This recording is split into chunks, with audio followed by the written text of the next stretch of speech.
Bonjour les enfants, je suis ravie de vous retrouver aujourd'hui pour le thème devenir femme ou homme. Aujourd'hui, je vais commencer par une définition de l'Organisation mondiale de la santé qui indique que la sexualité fait partie intégrante de notre santé. Le respect du désir de l'autre et des limites à ne pas dépasser sont des fondamentaux entre deux partenaires. Une sexualité harmonieuse donne confiance en soi. Donc les 3 prochaines vidéos vont concerner le plaisir sexuel, mon grand 4 et cerveau, plaisir et sexualité. On va voir le lien qu'il y a entre ces différentes notions avec la problématique. Quels sont les différents aspects de la sexualité humaine? Pour commencer le cours, une affiche d'une série américaine qui va présenter l'histoire de 2 scientifiques dans les années 60 qui vont révolutionner l'étude de la sexualité en s'intéressant à un sujet qui est à l'époque tabou, le sujet du plaisir sexuel. Alors pour cela, ils vont étudier près de 10 000 rapports sexuels humains en laboratoire à l'aide d'enregistrements électriques du cerveau, mais également du cœur, mais également des analyses biochimiques pour voir quelles sont les molécules qui sont mises en jeu. Aujourd'hui, on va avoir de nouvelles techniques d'imagerie par résonance magnétique qui permettent de préciser les zones du cerveau impliquées dans le plaisir sexuel et on étudiera ensemble tout cela. Alors pour commencer, quelques généralités avec un graphique qui nous vient de l'Institut national d'études démographiques qui présente, selon 2 courbes, l'âge du premier rapport sexuel en France en moyenne entre les années 40 et les années autour de 2010. Et on voit que pour les femmes et pour les hommes, donc avant la Deuxième Guerre mondiale, on était à 22 ans, l'âge du premier rapport pour les femmes, et de 18 ans pour les hommes.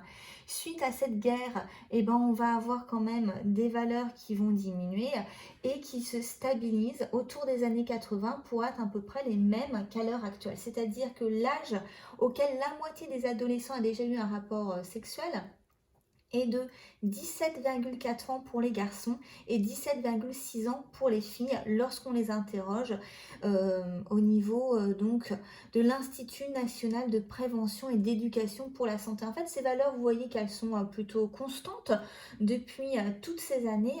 C'est en fait que les premiers rapports sexuels sont soit beaucoup plus avancés qu'avant, soit un âge beaucoup plus tardif, ce qui fait que la moyenne reste en fait la même.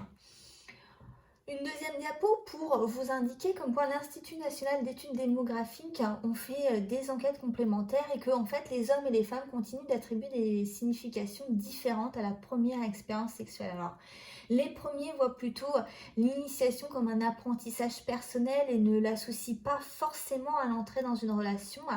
Alors, ils se déclarent plus rarement amoureux de leur première partenaire. Concernant les femmes, c'est assez l'inverse. Au contraire, elles l'envisagent comme un signe d'un engagement amoureux. Pour continuer sur ces faits, une enquête ici, contexte de la sexualité en France, qui est réalisée en 2006 par une équipe de chercheurs en sociologie, démographie et épidémiologie, donc des données quand même relativement sûres, où les femmes ont exprimé une augmentation de nombre de leurs partenaires au cours de leur vie avec 4,4 en moyenne. Pour les hommes, il n'y a pas eu d'évolution par rapport à la dernière enquête de 1970. On a 11,6 partenaires dans la vie d'un homme. Toujours pour continuer ces quelques remarques très généralistes, je vous ai indiqué la taille du pénis, puisque c'est un sujet qui font complexer beaucoup d'hommes. Alors essayons d'y voir ici un peu plus clair. À la naissance, la taille moyenne d'un pénis est tirée de 4 cm. Au début de la puberté, la taille moyenne du pénis est de 6 cm et à l'âge adulte, la taille moyenne d'un pénis en érection est de 12,5 cm. Alors, pour avoir un peu plus de compléments par rapport à ça, en mars 2015, on a une revue d'urologie qui a publié une étude intitulée Suis-je normal, qui est basée sur 20 études englobant plus de 15 500 hommes dont le pénis a été mesuré selon des protocoles extrêmement poussés. Tout cela par des professionnels de santé, puisque lorsqu'on demande aux hommes de mesurer leur pénis par eux-mêmes, les valeurs sont toujours plus importantes que lorsque c'est pris par un professionnel de santé. Alors dans ces cas-là, Selon l'étude, la longueur d'un pénis au repos est de 9 cm et en érection de 13 cm, qui correspond à peu près à cette valeur. Alors toujours cette idée, est-ce qu'elle va convenir, sachant que ce n'est pas du tout vraiment le centre d'une relation sexuelle.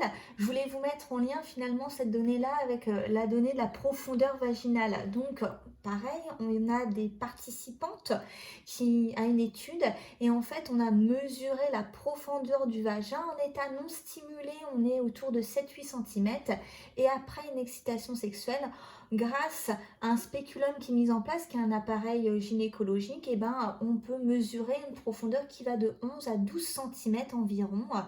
Tout cela montre que le vagin est assez élastique, un petit peu comme un accordéon, et donc on peut vraiment mettre en relation les deux données.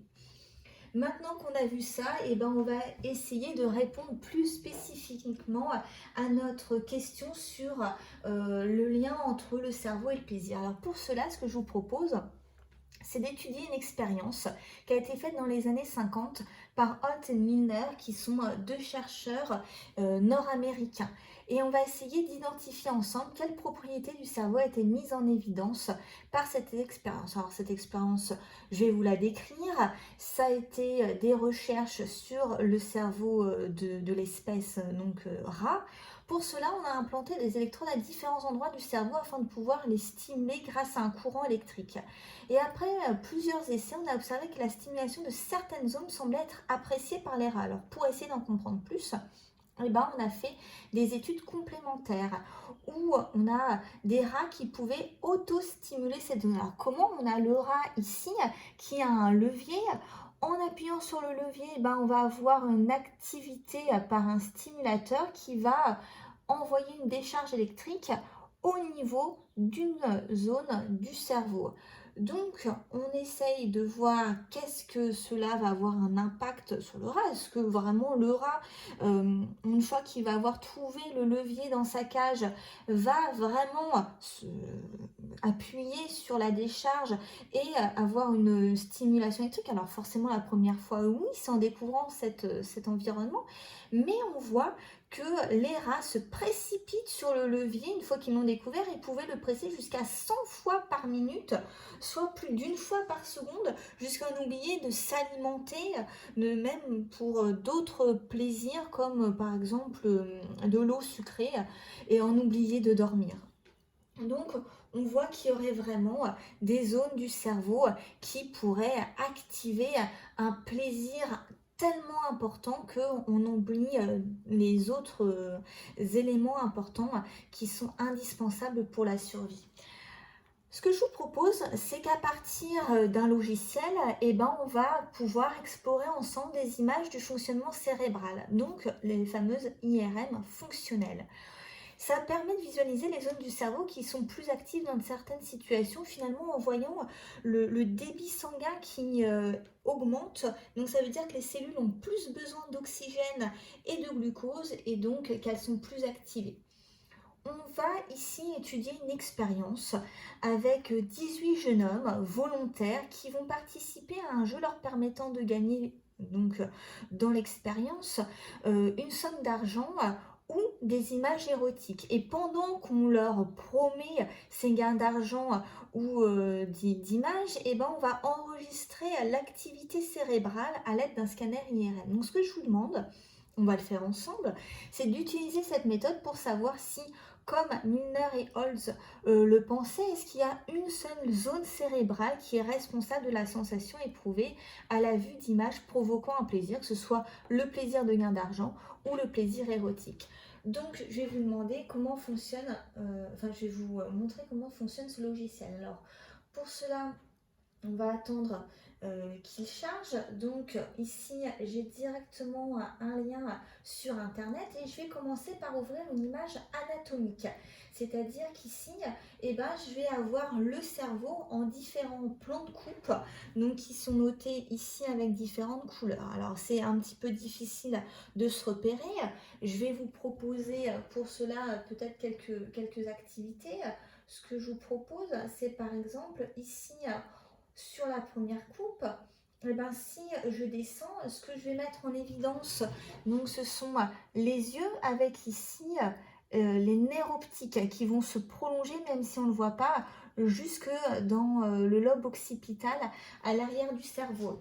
On peut également voir sur cette image-là, sur cette IRM ici, comme quoi on a un œil, donc celui-ci qui est l'œil gauche, et lorsque j'avance dans la coupe, et ben hop, je vais passer au niveau de l'œil droit.